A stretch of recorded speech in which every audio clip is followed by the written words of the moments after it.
Hola, les saludo nuevamente. Mi nombre es Jennifer Mesén del Ministerio de Oseas 6.3. En este mes de agosto estamos estudiando la enseñanza titulada El Espíritu Santo en la Iglesia. Nuestro texto base lo encontramos en Efesios 4 del 11 al 13.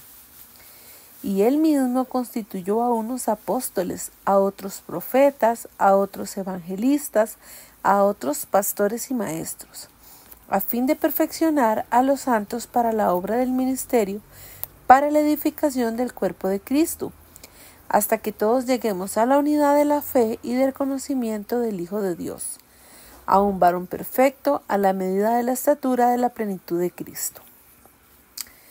Oramos. Padre, venimos delante de ti con un corazón deseoso, Señor, de aprender y de seguir tus enseñanzas y lo que tú demandas, Señor, de cada uno de nosotros. Te pedimos que nos ayudes para poder hacer rema en nuestra vida de la palabra que se va a exponer y que la misma cale, Señor, y dé fruto en nuestra vida. En el nombre de Cristo Jesús. Amén. El título de esta lección es El fruto del Espíritu Santo sostiene la iglesia. En la lección anterior estudiamos algunos frutos del Espíritu, como el gozo, la paz y la paciencia. Y en esta lección veremos 3 más. Empezaremos por la benignidad. Dice que lo opuesto a ellos es la hostilidad. Es imposible lastimar a alguien con benignidad porque es lo opuesto a ser severo. Es una cualidad que se demuestra con palabras y acciones. La Biblia usa la palabra benignidad o amabilidad para referirse al interés sincero en el bienestar de los demás que se exterioriza mediante palabras amables y actos considerados. La benignidad no es solo ser educado y cortés, es algo más profundo, pues lo motiva el amor y la empatía. Es más, esta cualidad es un aspecto del fruto del Espíritu de Dios que los cristianos debemos cultivar. La benignidad está estrechamente relacionada con la bondad, y el Señor muestra las cualidades en todos los seres humanos. En Mateo 5:45 nos dice que el Señor hace llover sobre justos e injustos. Es un excelente ejemplo. Otro sobresaliente que dio el Señor al tratar con Adán y Eva, poco después de pecar, ellos cosieron hojas de higuera para taparse, pero el Señor sabía que necesitarían ropa adecuada para vivir fuera del jardín del Edén, pues el suelo estaba lleno de espinos y cardos, así que tuvo en cuenta sus necesidades y les hizo largas prendas de vestir con piel.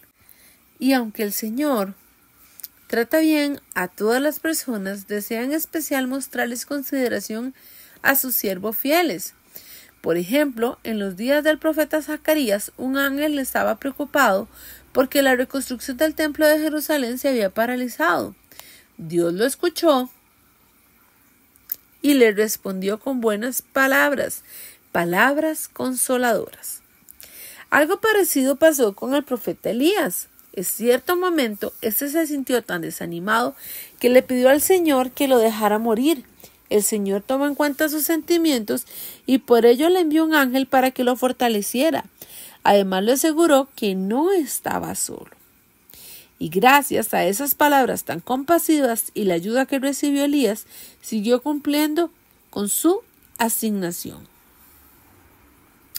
Durante su ministerio en la tierra, al Señor se le conoció por ser un considerado y amable con los demás. Nunca fue demasiado duro o dominante. Siempre estuvo movido por la empatía. Él decía: vengan a mí todos los que se afanan y están cargados, y yo los haré descansar. Y también añadió: porque mi yugo es suave y ligera mi carga. Por esta razón las personas los guían a todas partes. La compasión los llevó a alimentarlas, a sanar a los enfermos, a enseñarles muchas cosas sobre nuestro Dios. El Señor fue comprensivo y perspicaz. Al tratar a los demás, siempre recibía con amabilidad a quienes lo buscaban. Y aunque a veces no fuera el momento más conveniente para él, en una ocasión una mujer que sufría hemorragias desde hacía 12 años se le acercó y le tocó la ropa con la esperanza de curarse. Ella no podía hacer eso porque no estaba limpia según la ley. Pero Jesús no la regañó. En vez de eso, con compasión le dijo a la asustada mujer: hija, tu fe te ha devuelto la salud. Ve en paz y queda sana, que tu penosa enfermedad ya ha sido sana. Qué bueno y considerado fue el Señor. Los ejemplos que hemos visto dejan claro que la benignidad es una cualidad que se demuestra con acciones. Para recalcar la importancia de que actuemos, Jesús contó la parábola del buen samaritano. Aunque los samaritanos y los judíos se llevaban muy mal, el samaritano de esta historia se compadeció de un judío, al que habían asaltado, golpeado y dejado medio muerto en el camino. Este decidió tratarle las heridas, llevarlo a una posada, pagarle al dueño para que lo cuidara, hasta se ofreció costear cualquier otro gasto que fuese necesario. Y es cierto, la benignidad se demuestra con acciones, pero también se expresa con palabras que reconforten y animen. En efecto, aunque la solicitud ansiosa en el corazón de un hombre es lo que lo agobia, la Biblia nos dice que la buena palabra es lo que regocija. La benignidad y la bondad nos moverán a animar a otros con palabras consideradas, que los hagan felices y les demuestren que nos interesamos en ellos. Esto les dará más fuerzas para enfrentarse a las dificultades de la vida. Y como estamos hechos a semejanza del Señor, nosotros podemos cultivar esta cualidad. Vamos a ver algunos ejemplos de la Biblia. El apóstol Pablo viajó a Roma, custodiado por un oficial romano llamado Julio. Este militar trató bien a Pablo y le permitió ir a donde sus amigos y a disfrutar de su atención. En la ciudad de Sidón, algún tiempo después, los habitantes de la isla de Malta fueron muy compasivos con Pablo y con otras personas que acababan de sufrir un naufragio. Encendieron un fuego para que se calentara e hiciera todo lo que pudieron por ayudarlos. Sin duda, su comportamiento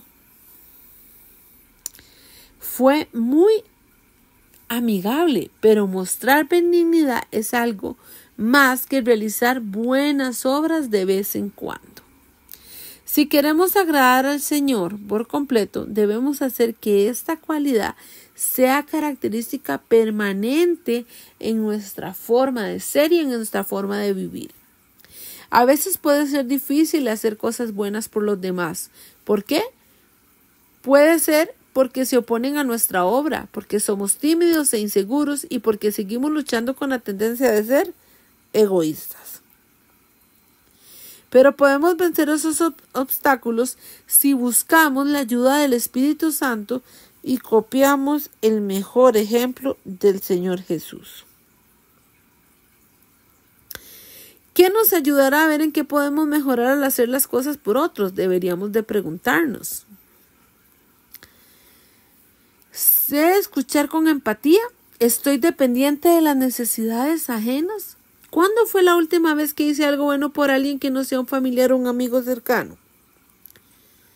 Además, podemos ponernos metas como conocer mejor a otros, en especial a los hermanos de la congregación.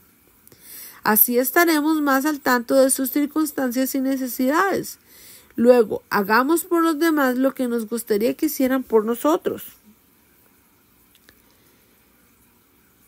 Por último, pidamos al Señor que nos ayude y Él bendecirá nuestros esfuerzos.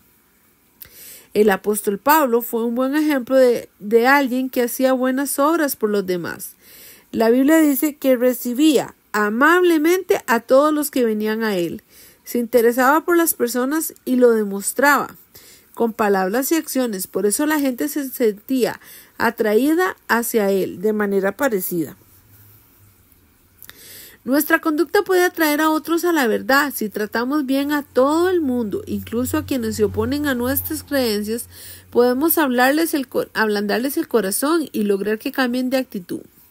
Con el tiempo, puede que hasta estos se sientan atraídos al mensaje de la Biblia. Ahora veremos beneficios para demostrar la benignidad. La Biblia nos dice que las personas consideradas y amables se benefician a sí mismas. La gente se siente atraída hacia ellas y tiende a imitarlas. Jesús dijo, con la medida con la que ustedes midan, se les medirá en cambio. Por lo general, esta clase de personas hacen amigos con mucha facilidad. El apóstol Pablo les dio el siguiente consejo a los cristianos de Éfeso. Háganse bondadosos unos con otros, tiernamente compasivos y perdónense literalmente unos a otros. A las congregaciones les beneficia mucho que los miembros muestren empatía y se esfuercen por ayudarse entre sí. Estos nunca recurren al sarcasmo, a palabras hirientes o a la crítica hostil. En vez de andar con chismes, se esfuerzan por decir cosas que animen a los demás. Y como resultado, ¿sabe qué tenemos? Congregaciones que crecen espiritualmente. En efecto, la benignidad es una cualidad que se muestra con palabras y acciones. Cuando hacemos cosas buenas por los demás, reflejamos el cariño y la generosidad que el Señor ha puesto en nosotros.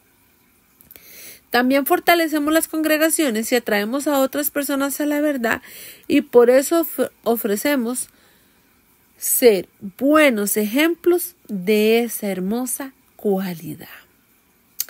Ahora hablaremos de la bondad, la cual está compuesta por virtud y amabilidad. Y es natural que todos deseemos que nos consideren personas buenas y rectas, pero esto no es fácil. Muchas personas no tienen amor por el bien. Es posible que rijan su vida por sus propias normas de lo que está bien y de lo que está mal, según las cuales lo bueno es malo y lo malo es bueno.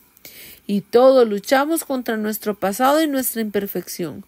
Por eso quizás nos sintamos como una hermana que ha servido al Señor por años, pero dice, me cuesta mucho creer que yo pueda ser una buena persona.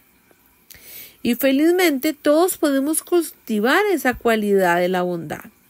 Es una faceta del fruto del Espíritu Santo que es más poderosa que cualquier obstáculo interno o algún otro externo que podríamos enfrentar. Analicemos que la bondad y veamos cómo manifestarla de la mejor manera en nuestra vida.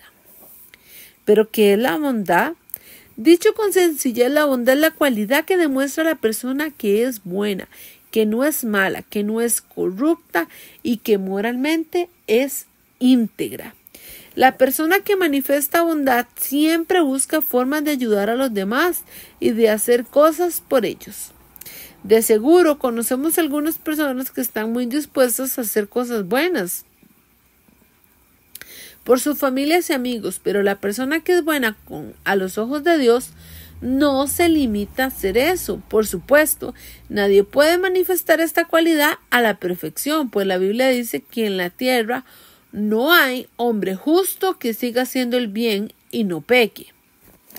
Y el apóstol Pablo advirtió, sé que en mí es decir, en mi carne, nada bueno mora.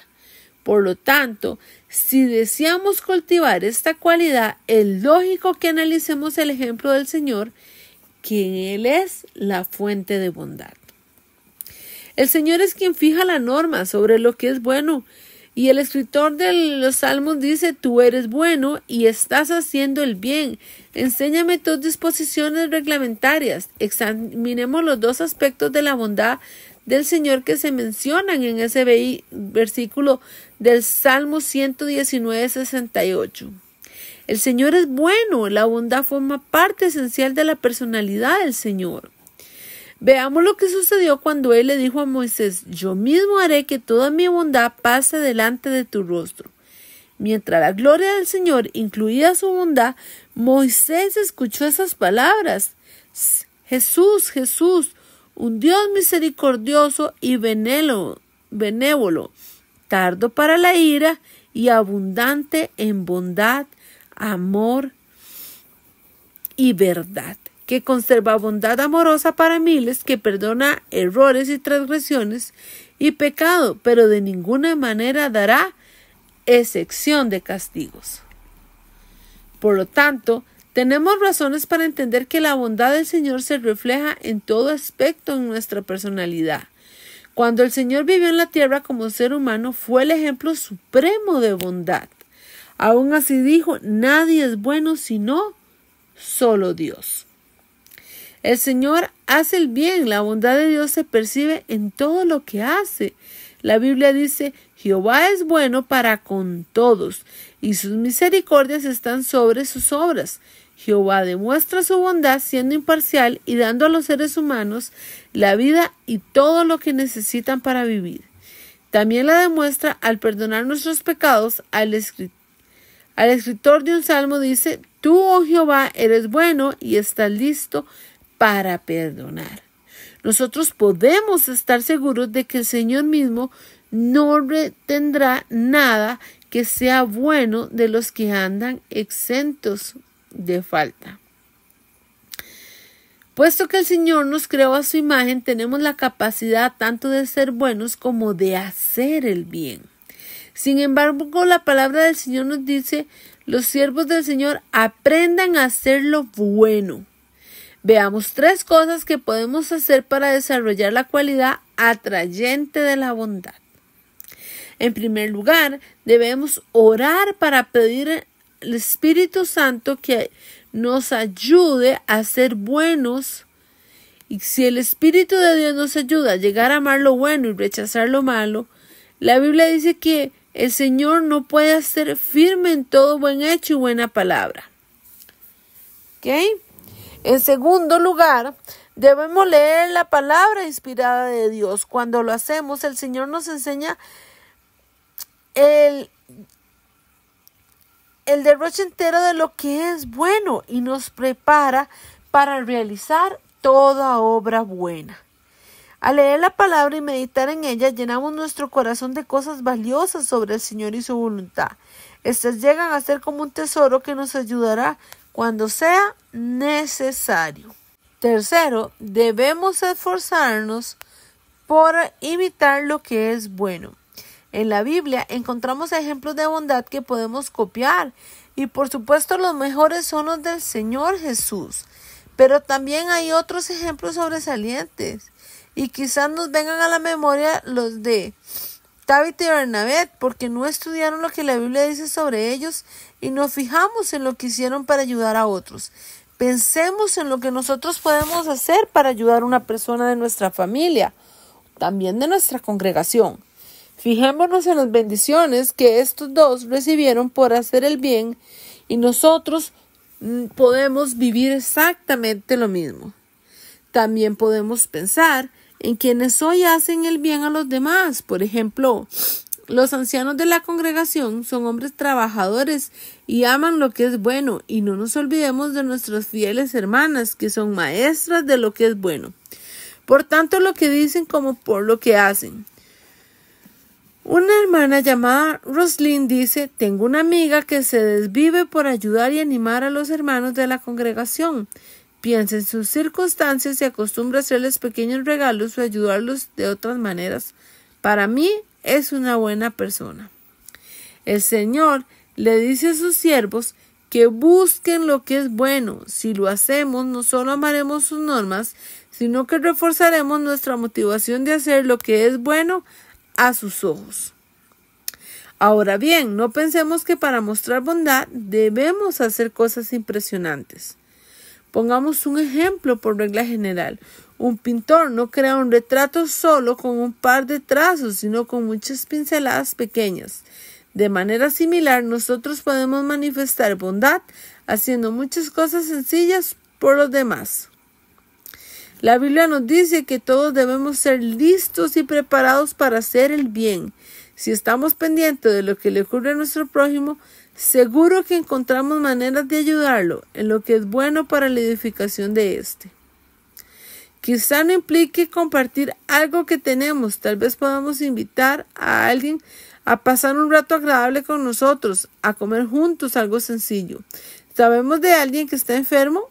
En tal caso, debemos enviarle una tarjeta o un mensaje, visitarlo o llamarlo por teléfono. En efecto, existen muchas oportunidades de decir algo que sea bueno para edificación, según haya necesidad, para que imparta lo que sea favorable a los oyentes.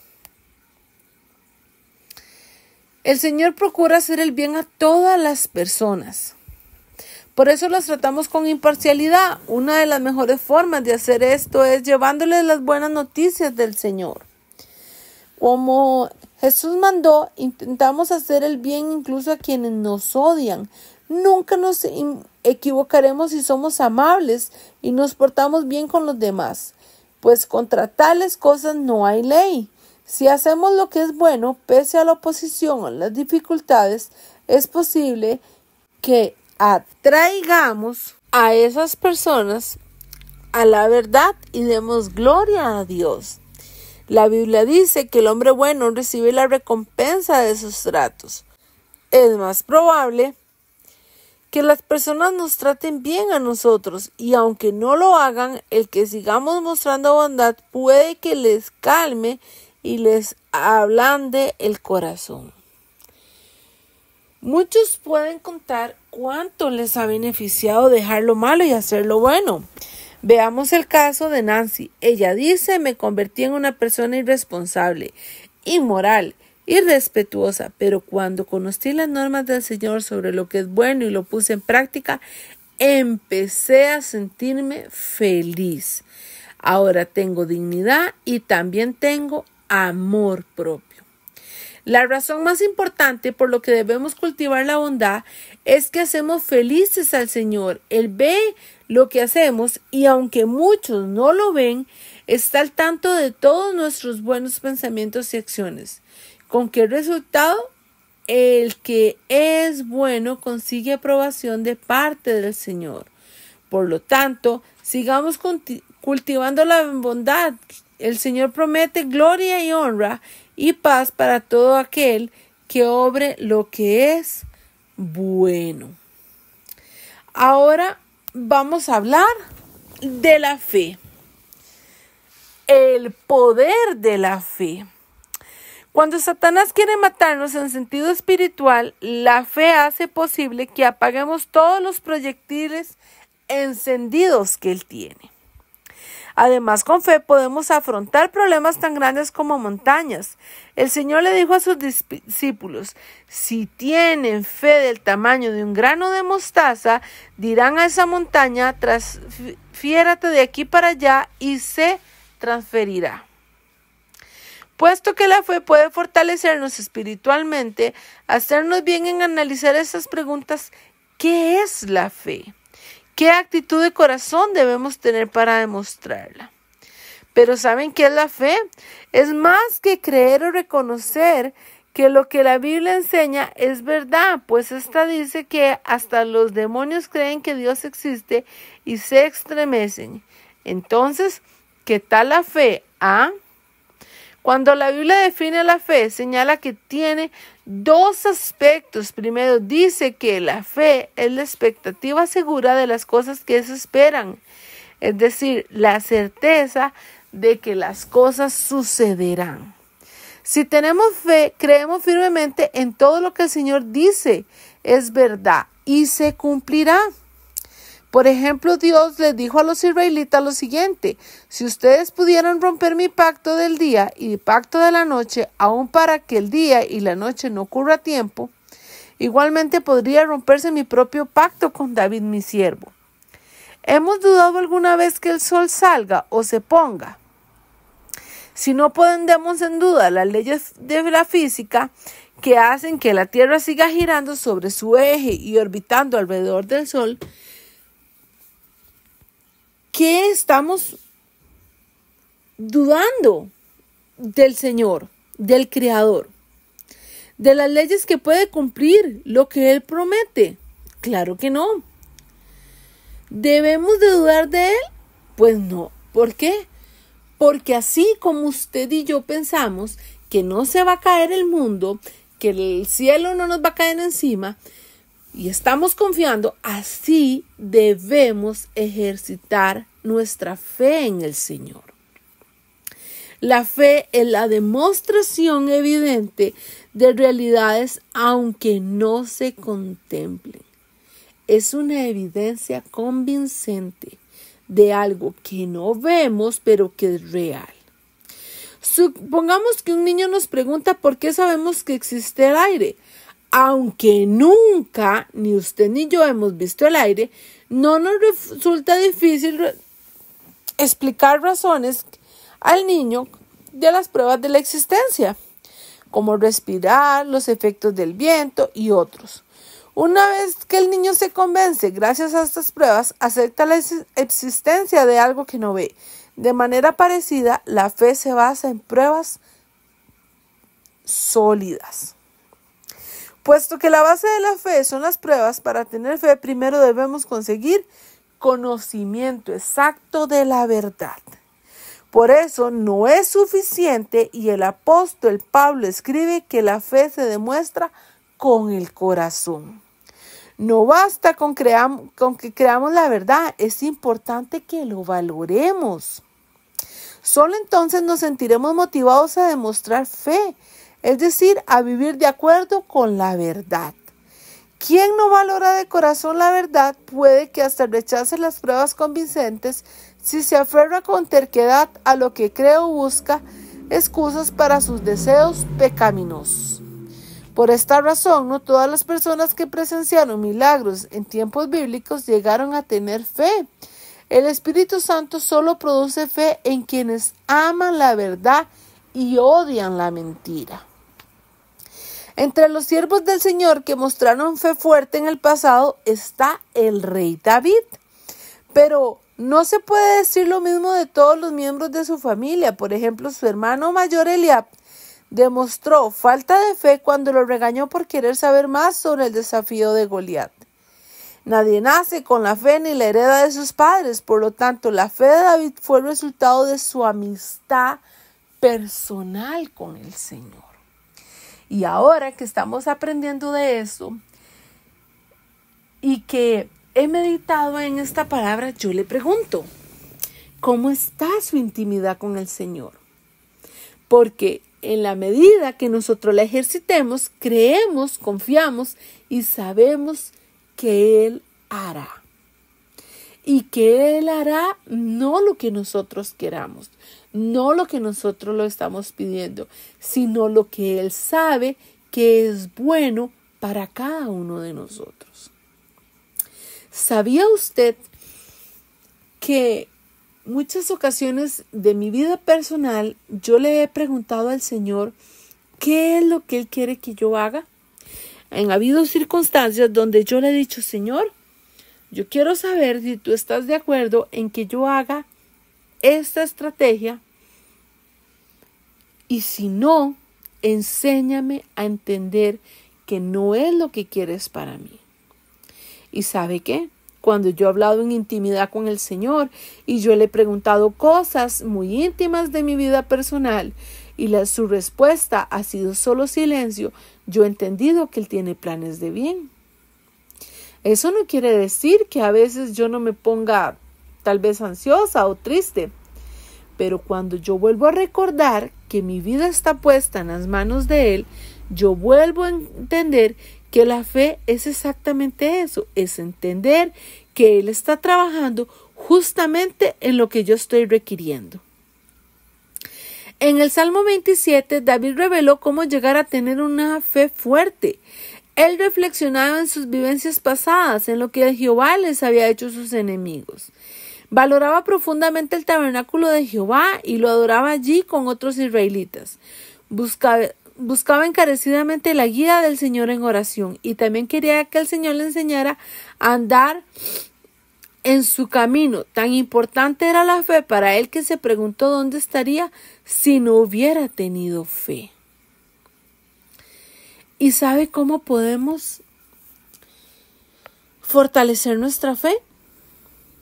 Si nosotros copiamos la actitud mental y los hábitos que se reflejan en el Salmo 27, cómo la fe se basa en el conocimiento exacto, cuando más estudiamos la palabra del Señor, más fácil será producir este aspecto del fruto del Espíritu.